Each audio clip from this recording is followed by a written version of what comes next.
ago, I was lucky enough to be in the Virgin Islands during sea turtle nesting season. And I met a marine biologist who was walking up and down the beach at night looking for nesting sea turtles. And I said, hey, if you see any nesting turtles, would you come bang on my door? Because I'd love to see that. I've never experienced anything like that. And he said, sure. So a couple of nights later, I heard a bang at the door. And he said, hey, there's a giant leatherback sea turtle crawling out of the ocean. Come see. So I ran down there and I saw a 6-foot-long turtle. It just crawled out of the ocean and it was crawling around in the sand looking for just the right spot.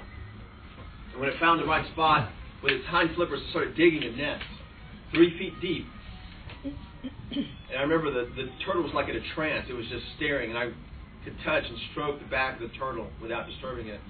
And I saw the eggs drop out of the turtle's body into this nest. It was an amazing experience. It was like walking onto the set of the Discovery Channel, you know. And I thought, wow, this is the highlight of the trip. This is it. Doesn't get any better than this, right? But 2 nights later, I heard another knock at the door. And this time the guy said one word. He said, babies! So I ran down to the beach, and I saw hundreds of tiny little baby sea turtles running to the sea with their little flippers as fast as they could go. And I was tiptoeing around trying not to step on them, and they were crawling all over my feet. And I said to the guy, I said, hey, how do they know where to go? And he goes, oh, that's easy. They just follow the light.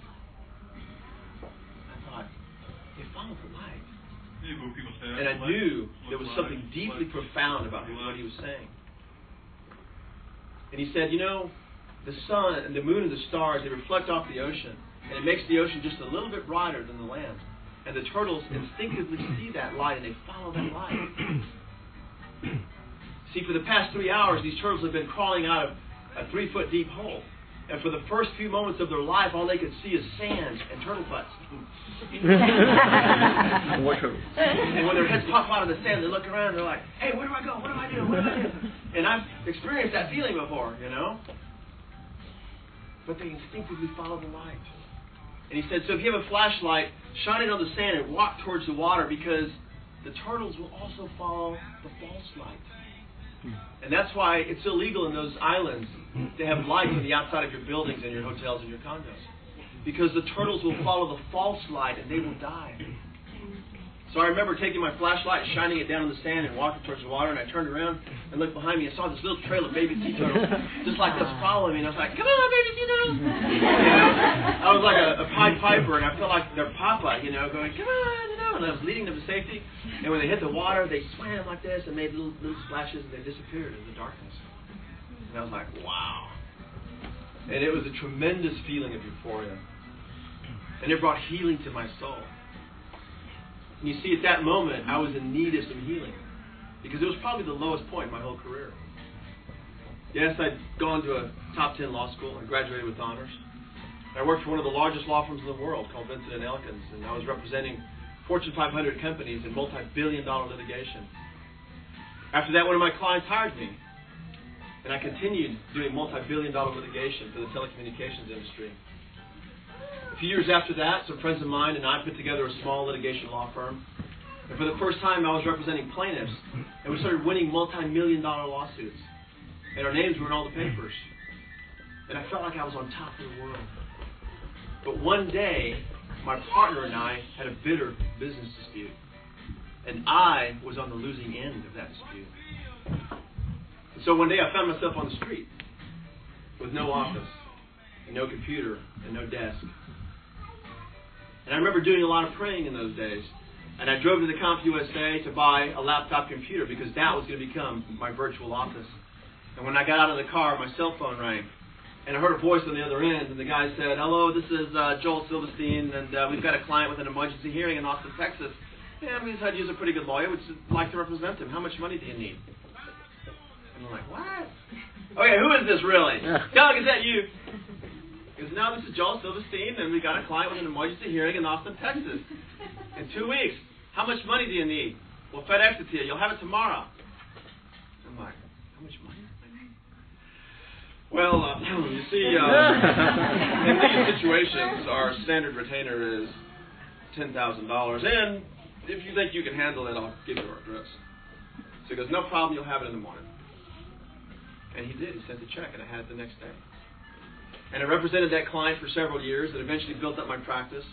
and added a law partner and grew the business to the point where we had clients all over the country, in British Columbia, in China, France, Switzerland, and Belgium. And I've been extremely blessed. And 2 years ago, I bought a real estate company. We have 2 offices and 65 real estate agents all out there like little oil wells pumping away. And a couple of years ago, this book came out. That's not the way to do it. We'll talk after class.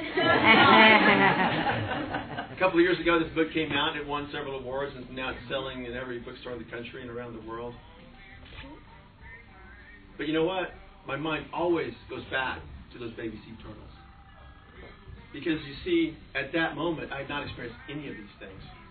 And I remember going back to that same beach the very next night.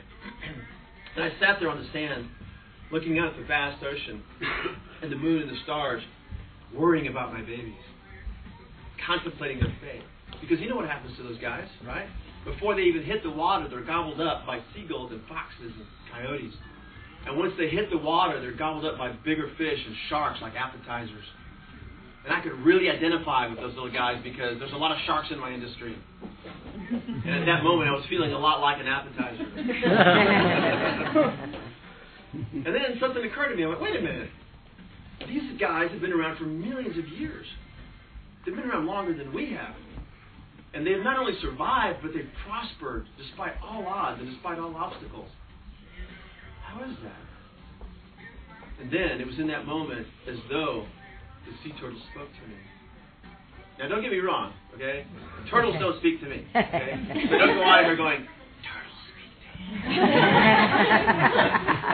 But it was in that moment as though the sound of the wind and the sound of the ocean waves and the moon and the stars and, yes, even the baby sea turtles spoke a message to me. And it was weird because the message seemed to have the same rhythm as the ocean waves. And the message was this: the earth will always provide for her own.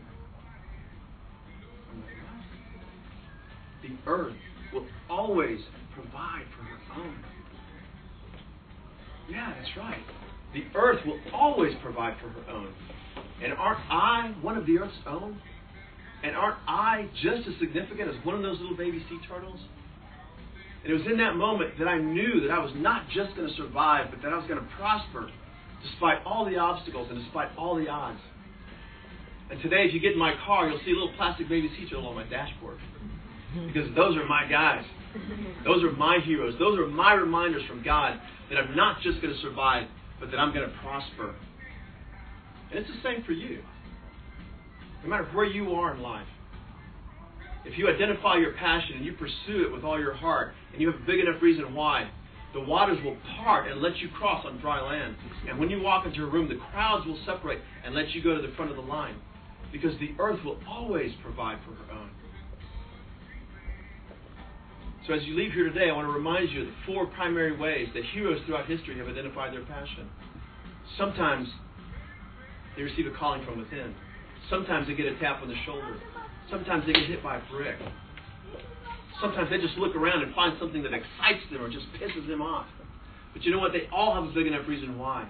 And they all know inherently that they're not just going to survive, but that they're going to prosper no matter what. And in closing, I want to leave you with a quote from my all-time favorite artist and philosopher, Michelangelo, who said this. He said, "The greater danger for most of us is not that we aim too high and we miss it, but that we aim too low and we reach it." Thank you.